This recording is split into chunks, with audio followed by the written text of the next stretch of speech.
इस bell icon को ignore मत कीजिए, इसे दबाएं और द सड़कनामा की सारी नोटिफिकेशन पाएं। नमस्कार, मैं हूं प्रमोद और आप देखना शुरू कर चुके हैं thesadkanama.com। इस वक्त मैं मौजूद हूं हरियाणा के डबवाली में और मेरे साथ इंडियन नेशनल लोकदल की महिला महासचिव हैं सुनैना सिंह चौटाला। हम इनसे चर्चा करते हैं और जैसा कि आप सब लोग जानते हैं कि पिछले काफ़ी समय से जो हरियाणा में महिलाओं पे जो किस तरह के जो काफ़ी जो ऐसी खबरें आई कि गैंग रेप्स की बात करें या रेप की बात करें, छेड़छाड़ की घटनाएं और जो कानून व्यवस्था की जैसे हम बात करें तो हमारे सबसे पहले तो आपका बहुत बहुत धन्यवाद प्रमोद। Thank you. मैं महिलाओं के बारे में तो कहूँगी कि सरकार जब बीजेपी चली थी तो इन्होंने एक बहुत बड़ा स्लोगन दिया था, बेटी बचाओ बेटी पढ़ाओ।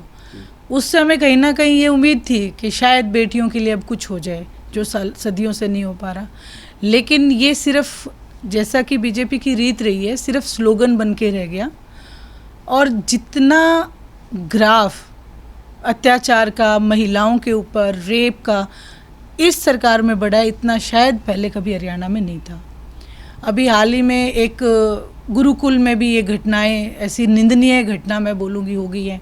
उससे पहले हमारे खट्टर साहब ने एक सीएम होते हुए एक बयान दिया था कश्मीरी लड़कियों के ऊपर, वो भी एक बड़ा निंदनीय था। तो मैं कहती हूँ इनकी जो मानसिकता है वो ये नहीं है कि बेटी बचाओ बेटी पढ़ाओ, इनकी मानसिकता केवल राजनीति करने की है। और मैं ये कहना चाहती हूँ कि जहाँ महिलाएं यत्र नारयन्ति पूज्यन्ते रमणते तत्र देवता, जहाँ महिलाओं की अनदेखी, महिलाओं का अपमान, आपने पीछे देखा होगा कि जो हमारी बच्चियाँ एक मेडिकल उसके लिए एक प्रोटेस्ट करी थी, वहाँ पे लाठीचार्ज भी हुआ था। तो जहाँ ये सब हो रहा हो वहाँ कैसे कोई अच्छे की उम्मीद कर सकता है। तो मैं इससे बड़ा फेडअप हूँ और चाहती हूँ कि इस गवर्नमेंट की आंखें खुलें। और जो बात अभी आपने किसानों के लिए, मैं कल देख रही थी और बयान भी आ रहे हैं बीजेपी के कि लाठीचार्ज नहीं हुआ है, तो या तो वो सारी दुनिया को अंधा कहना चाहते हैं या उनके कुछ ज़्यादा स्पेशल आंखें हैं जो नहीं देख पा रही हैं वो चीज़ें। जब वो सच्चाई को ही नहीं देख पा रहे हैं तो वो लोगों का भला कैसे कर सकते हैं। और यहाँ मैं ये बात आपके चैनल के माध्यम से समस्त हरियाणा में ये कहना चाहती हूँ कि ये लड़ाई केवल हरियाणा के किसानों की नहीं है। हम लोग भी उन्हीं किसानों के घरों में हैं, हमें अपने बच्चे पालने हैं। कहीं ना कहीं जब किसान खेत से गेहूं घर में लाता है तभी हम अपने बच्चों को पाल पाएंगे।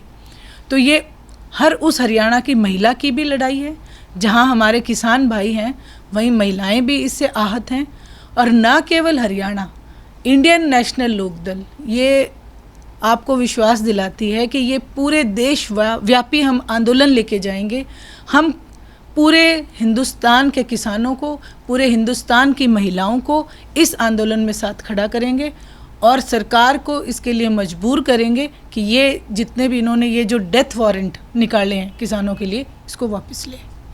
तो क्या लगता है कि जिस तरह से किसानों पर लाठीचार्ज किया गया, सरकार को क्या लग रहा था कि कहीं किसान एकत्रित हो जाएं, इसको लेकर के आप क्या मानती हैं? क्या ये जिस तरह से किसान नेताओं की अपने ज़िले में ही गिरफ्तारियां की गई, उनको आगे नहीं जाने दिया या उनको जैसे जाम लगा दिया, बाद में परमिशन भी देगी, तो सरकार क्या चाहती है कि ये 3 अध्यादेश क्या कोई इतनी बड़ी मुसीबत है किसानों के लिए भी, या सरकार की मंशा किस तरह से थी कि इसको लेकर के वो प्रोटेस्ट रोकना चाहती थी? देखो प्रमोद, कहते हैं ना कि आपके मन में कहीं ना कहीं जब आप कुछ गलत कर रहे होते तो एक चोर होता है। सरकार के मन में ये चोर था, उनको ये पता था कि ये गलत है और इस चीज़ का विरोध होगा। उन लोगों ने पहले ही पुलिस तैनात कर दी। अगर आप सही हैं तो आपको डर किस चीज़ का है? इसका मतलब आप गलत हैं। आपके अंदर का चोर आपको पहले ये कह के गया कि इनको इकट्ठा नहीं होने दें।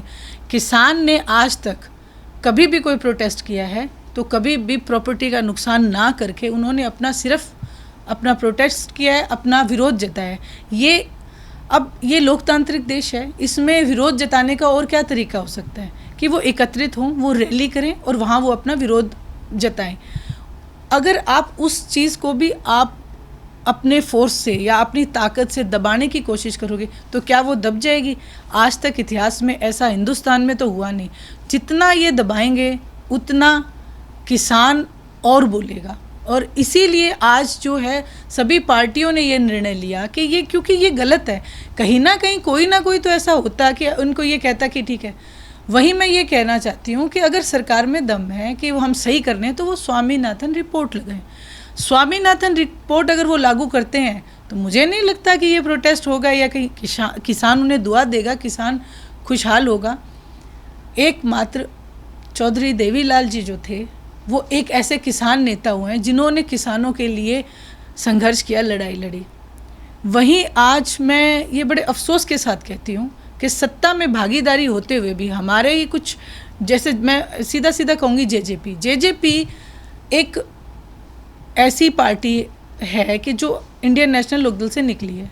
चौधरी देवीलाल, वैसे तो हरियाणा में हर नेता आदरणीय स्वर्गीय चौधरी देवीलाल जी की देन है, लेकिन कामयाब वही होता है जो उनके नक्शे कदम पे चले।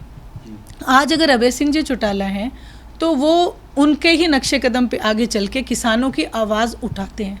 आपने देखा होगा कि विधानसभा में अगर कोई बोलता है किसानों के लिए, गरीब के लिए, तो हमारे एकमात्र NLD के ही नेता हैं चौधरी अभय सिंह जी, वो बोलते हैं। इन्होंने आज जो आपने देखा है मीडिया में भी, जो देवेंद्र बबली हैं, दादा गौतम हैं, वो लोग भी कहीं ना विरोध कर रहे हैं। क्यों कर रहे हैं? इस क्यों का कारण केवल और केवल यही है कि वो सत्ता में भागीदारी तो उनकी होगी लेकिन उनकी सुनवाई नहीं हो रही। और आप, जब जनता ने आपको एक MLA चुन के दिया है तो आपको उनकी आवाज़ को सुनना चाहिए। आज वो लोग आहत हैं, आज वो लोग भी इधर से पलायन करने की तैयारी में हैं। वहीं दबी जुबान में बहुत सारे ऐसे विरोध भी आ रहे हैं। तो सरकार को ये भी डर है कि हमारी सरकार गिर ना जाए। अगर किसानों को इकट्ठा करते हैं तो आप देखेंगे कि हर हलके के किसान वहाँ पे थे, हर हलके का MLA मजबूर हो जाएगा कि वो इस सरकार को अलविदा करे। और अलविदा मैं तो कहती हूँ कर देना चाहिए, क्योंकि अगर आपको कहते हैं ना MLA बनना आसान है लेकिन लीडर बनना बहुत मुश्किल है। मैं तो कहती हूँ हर MLA की ये नैतिक जिम्मेवारी बनती है कि अगर उसके इलाके के किसान के साथ, गरीब के साथ, मजदूर के साथ अगर अन्याय हो रहा है तो उन्हें इस सरकार को अलविदा करके इस्तीफा दे देना चाहिए। तो ये थी मेरे साथ सुनैना सिंह चौटाला, जिन्होंने अपनी बात रखी। और लगातार हमारे साथ अब बने रहिए। इस हमारी वीडियो को आप शेयर जरूर कर दीजिए। यूट्यूब पे देख रहे हैं तो चैनल को सब्सक्राइब कर दीजिए। अगर फेसबुक, इंस्टाग्राम और ट्विटर पे देख रहे हैं तो चैनल को फॉलो करना ना भूलें। बहुत बहुत शुक्रिया।